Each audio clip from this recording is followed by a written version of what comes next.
Calling all pundits and mavens, put down that remote because the Mike Pence Show is on the air. Indie TV presents 30 minutes of programming cram-packed with interesting guests, cool topics, and a host whose wife picks out his tie for every show.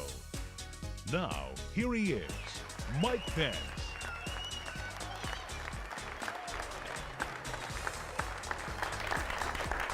Welcome to the Mike Pence Show. Where were you at precisely 12 o'clock noon this past Tuesday? Chances are you'll never forget watching this. Superior Court of California, County of Los Angeles, in the matter of the people of the state of California versus Orenthal James Simpson, case number BA097211.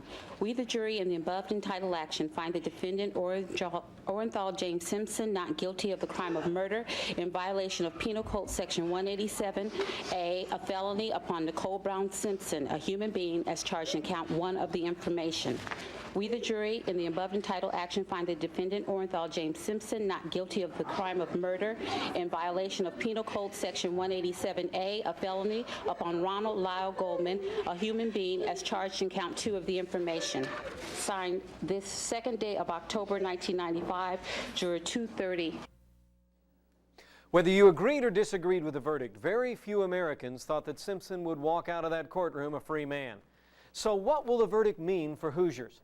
Did a guilty man go free, or was a corrupt system exposed? Will juries in Indiana respond to racial politics in the future? O J Simpson, the Indiana verdict. For my part, I saw race as a non-issue.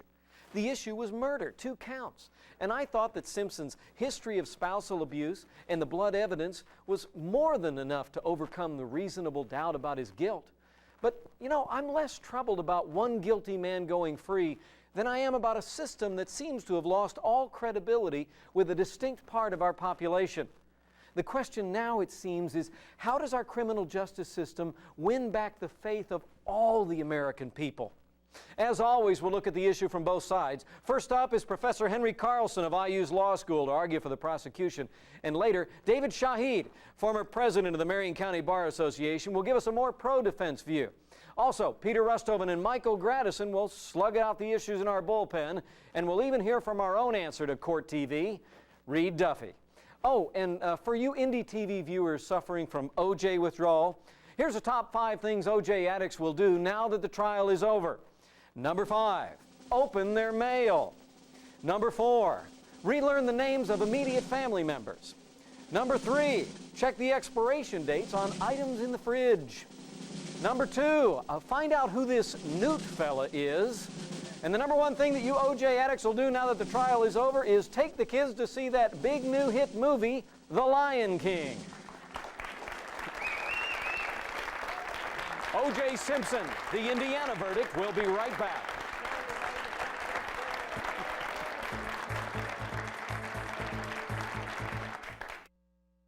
This is perhaps the biggest thing that's happened in any case in this country in this decade. Did you plant or manufacture any evidence in this case? I assert my Fifth Amendment privilege. This is not now the Furman trial. This is a trial about the man that murdered my son. Welcome back to the Mike Pence Show. Welcome back to the Mike Pence Show. We're fortunate to be joined as we begin this discussion, O J Simpson, the Indiana verdict, by one of the leading authorities on criminal law in the state of Indiana. Henry Carlson is a professor with Indiana University School of Law. And Dr. Carlson, welcome to the broadcast. Glad to be here today. Good to have you here. Now, we see that dramatic testimony. We've been watching all of this on television. Let me ask you on the front end here. Was this case really a close call, or in your opinion, did the prosecution get us past reasonable doubt? The prosecution presented more than sufficient evidence to sustain a jury verdict, and I would say that the majority of people in prison today in the United States were convicted on less evidence than the prosecution presented in the O J Simpson trial. Precisely so. Well, let's get then to it. Did the prosecution blow this case? To some extent they did. They made How a so? very bad mistake in calling Mark Furman and having him identified with their side when they knew that he had some problems. They just didn't realize how much these problems, which Mark Furman had, would cause their case to disintegrate in the minds of the jury. I think that was a very poor judgment call on their part.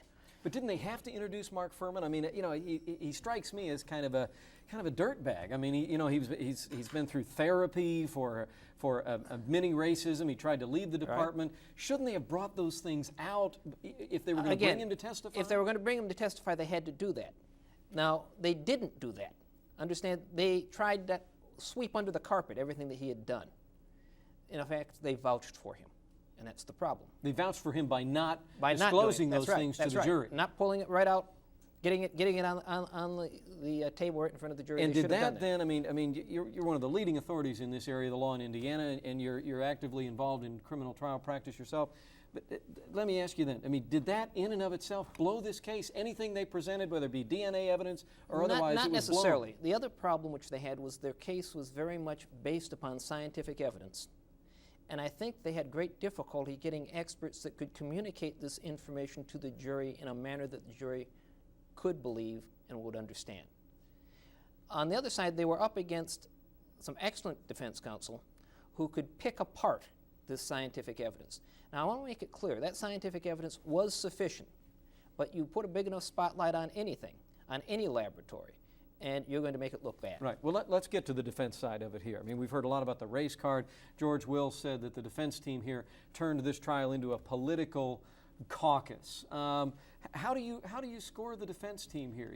You've complimented them already. Well, let's put it this way. They won the case, so I have to say they did a good job. Okay, A, they won. They won. Okay. B, the way in which they won in two methods. One method, totally legitimate, and that is attacking the basis of the prosecution's testimony both scientifically and in chain of custody. That was totally legitimate. That's totally legitimate. What was the less than totally legitimate part? Well, this is legitimate, but I think morally questionable, and that is the way the race card was played in this, turning it not into a trial of whether or not O J Simpson committed a crime, but you could convict O J Simpson, or you could strike a vote against racism. That's what they were saying. Well, that was very much the message in the closing argument. Sure, and that is the message. Send a message to the law enforcement community in Los Angeles, if not the whole country. That's right. Don't care whether or not O J Simpson's guilty. Send a message that racism is wrong. Well, we all agree racism is wrong.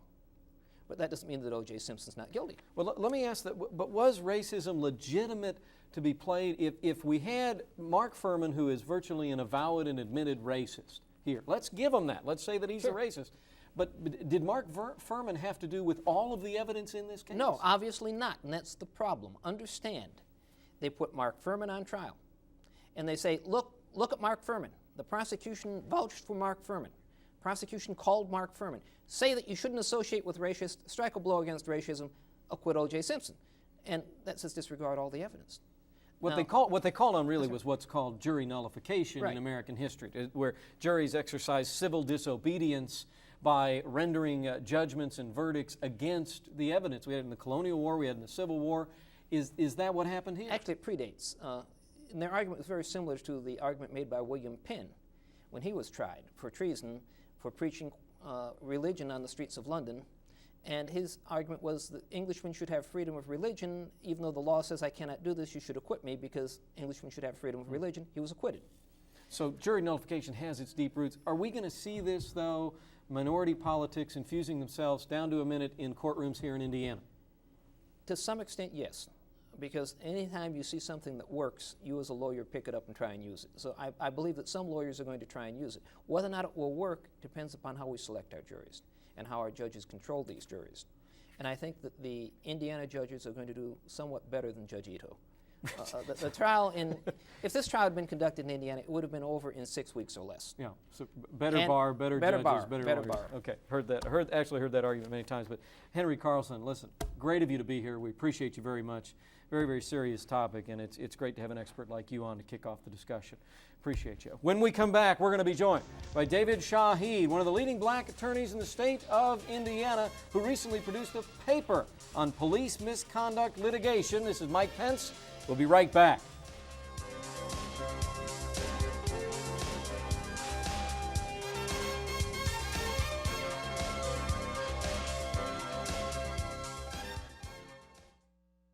If this jury felt the prosecution hadn't proved this case, and when ultimately you talk to them, that's going to be where they came down. If you didn't believe the timeline, if you didn't believe that O J Simpson had enough time to commit this crime, that he couldn't go upstairs, change clothes, bathe, throw away all the clothes, the gun, the knife, the weapon, the shoes, and all that stuff, Ms. Clark gave him 5 minutes to do all that. Welcome back to this special edition of the Mike Pence Show. O J Simpson, the Indiana verdict. Well, we heard from the criminal law authority leaning on the side of the prosecution. Now we'll hear a bit more in favor of the defense. Fortunate to be joined by one of the leading attorneys in the city of Indianapolis, David Shaheed, who in fact is a former president of the Marion County Bar Association. David, thank you for being here. Well, thank you for having me. Now, you recently participated in a panel for the National Bar Association preparing a paper on law enforcement abuses.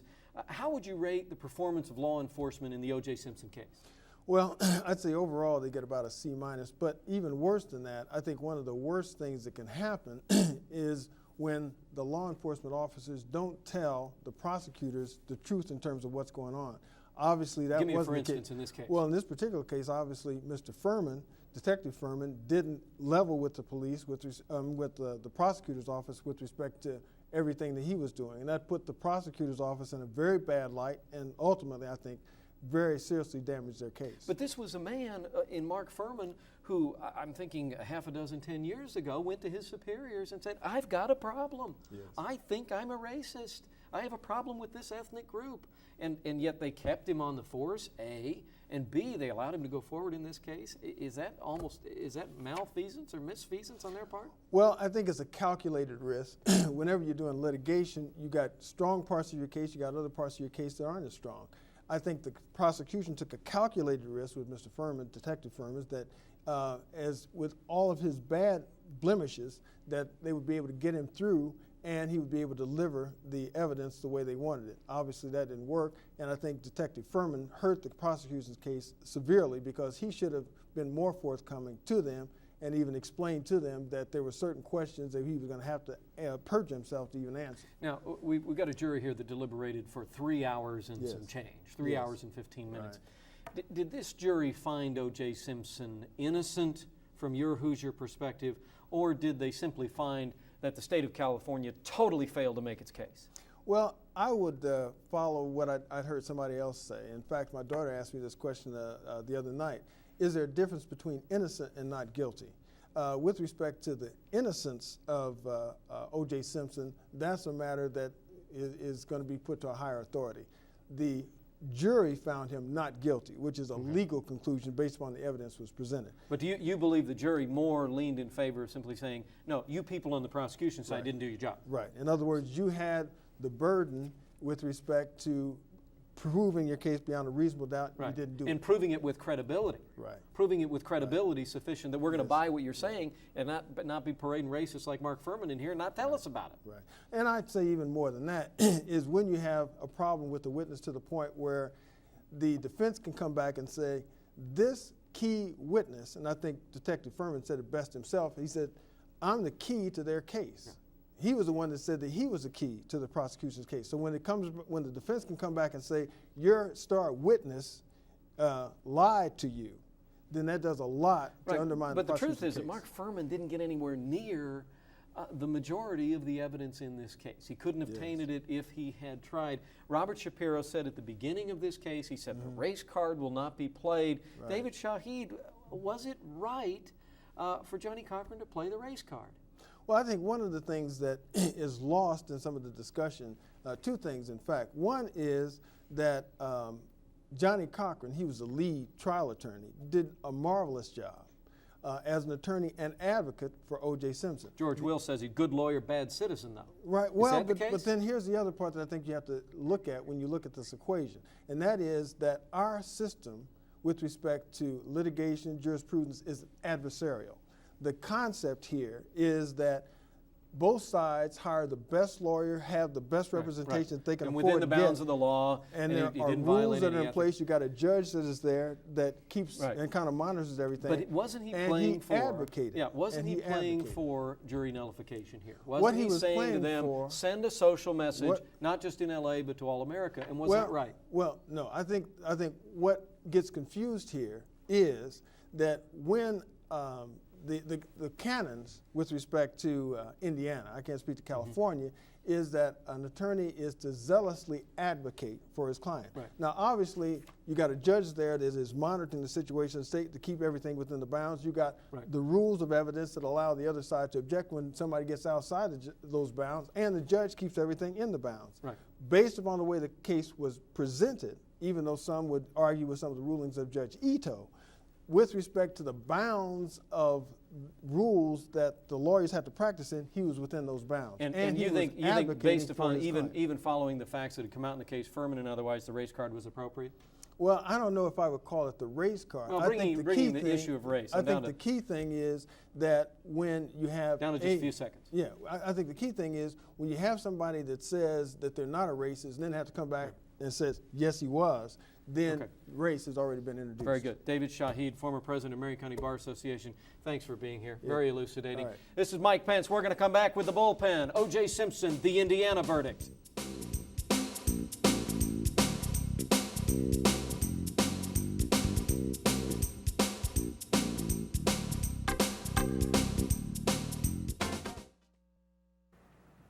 Apparently, their decision was based on emotion that overcame the reason. We all stand in front of you with the belief that the evidence was there. This was not, in our opinion, a close case. Time for the American people to reflect upon our system of justice, to show that the presumption of innocence works. Welcome back to this special edition of the Mike Pence Show. O J Simpson, the Indiana verdict. This is the part of the show we call the bullpen. And on my left, Michael Gradison, welcome to the program. And on my right, Peter Rusthoven. Peter, let's start with you on this question. What do we got here? Did a guilty man go free, or was a corrupt system exposed? Both. Absolutely both.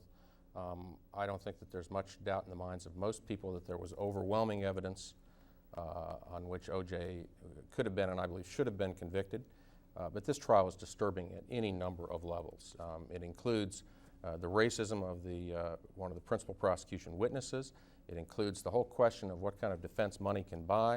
It includes the whole question of what California justice is. And this trial, absolutely out of control, absolute media circus. People who would watch this trial to learn about criminal justice would watch I Love Lucy to learn about marriage. Okay, let's go to Michael Gradison. How about it? Was it a guilty man going free or a corrupt system exposed in this case? I don't think it necessarily is the case at all. I agree with a lot of what Peter has said about the corruption of the system and the Hollywood. Maybe this only happens in L.A. County. A trial like this could take place. God knows others have taken place out there that have been almost as outrageous as the Simpson trial. Oh, the Menendez brothers. Exactly. I mean, there are others that this is, I think, a pandemic or something out there in the L.A. County area, and it's Hollywood, it's showbiz, and I think they all played showbiz. But to say, I think that the race card being played, I think when you listen to the jurors who've spoken so far in the last couple of days, they said, we've got real reasons to doubt. We had a reasonable doubt raised, and they've given pieces of evidence. Was it reasonable, though? If Mark Furman, let's give him Furman and say he probably was a racist. I mean, the guy tried to get therapy, tried to get out of the department. They left him in. He's a jerk. But Mark Furman only touched a small amount of his evidence. You don't think it's fair for that one juror who said that two of them said that there was that glove back in the yard behind O.J.'s house. There was no blood there. The glove was full of blood, but there was no blood on the ground out there. They say there are indeed some things wrong in this chain of evidence they think was interrupted, Michael, badly handled, we can spend a lot of time talking about specific items of evidence in this case, but the large picture here, starting with the flight in the Bronco a year and a half ago, there's been no conduct consistent with innocence, and there has been enormous evidence. But that is not the most disturbing thing. Well, isn't it true, though, that by introducing Furman, they totally destroyed their credibility with this jury, and the guilt or innocence of the defendant in this case became a sidebar? I think that's true, but I don't really care as much as maybe some lawyers do, or maybe lawyers should, about nitpicking, second-guessing who did what in terms of a defense lawyer or a prosecution lawyer. Let's look at the real issue here. Yes, the race card was played. Right. Jury nullification, which is a term that means juries do their own thing as a matter of civic disobedience, civil disobedience, because they refuse to go along with a particular program. The disturbing thing is why was that appealing here. Right. Do we have... Well, let me get to that, though. I want to make sure I understand Michael Gratison's I'm not position. sure that necessarily happened. I want to get to nullification in a second, but I just want to make sure. You think this was a close call? You think there was a lot of disputed evidence I think here? there undoubtedly was. There's a possibility O.J. Simpson was One innocent. thing we lose sight of is how much that jury heard. A lot of the games, the fun and games went on in the Simpson trial, the jury was out of the room. Days at a time. We have all this action, the arguments going back and forth between the prosecution and the defense. Okay, what about jury nullification, though? We're down to a minute. Are we going to see it here in Indiana? I don't know. Indiana's a different house of cards over here. It's a different situation. I don't think this is jury nullification, this is Hollywood. Is that a legitimate form of civil disobedience by juries? We have 11. It should play no role. Jury nullification in Indiana. You're going to see it everywhere. You're seeing it already in large cities. We have 11% or more of the population of this country that is so resentful and so distrustful of the criminal justice system that they're doing this. And that is something we should all be concerned. I'm not talking blame. That's something we should all be concerned about. But they have reason to be, too. That's exactly why we should be concerned about gentlemen, we got to put a bookmarker in it there, because it's time for Duffy's Digest with our own Reed Duffy. I don't know about you, but I find it ironic how many of us were stunned how quickly the Simpson jury reached its verdict, when last week we were pontificating how ridiculous it was it took 9 months to complete this trial. But I guess when this trial has literally been your life for 9 months, cooped up in a Los Angeles hotel room, cut off from civilization, with a sheriff's deputy prepared to sit on your lap to monitor your phone calls home, and confronted with eons of downtime while attorneys mud wrestle over legal points, well, by the time you head into the deliberation room, I got to think you've formed some very strong opinions on what constitutes reasonable doubt. The question now is, now what? For many television stations, including this one, the question is, what are they going to show now that the O.J. trial has completed its run as their spring, summer, and fall daytime programming?